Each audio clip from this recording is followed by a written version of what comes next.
లితాస్ passion వరల్డ్కి స్వాగతం అండి. మా ఇంట్లో ఈ వంగ చెట్టు ఒక్కటే ఉంది. చూడండి ఎన్ని కాయలు ఉన్నాయి ఒకటైనా కానీ. చూడండి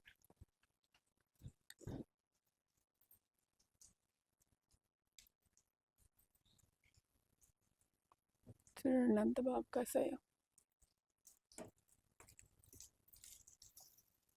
పూత పిందె అంతా ఎక్కువగా ఉన్నాయండి. చక్కగా పెద్దగా పెరిగింది. చాలా పెద్ద మొక్క అండి. చూడండి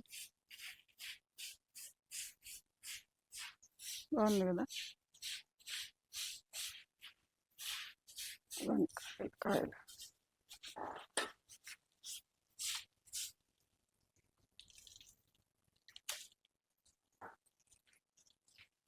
ఈ వీడియో మీకు నచ్చితే లైక్ చేయండి, షేర్ చేయండి, సబ్స్క్రైబ్ చేయండి.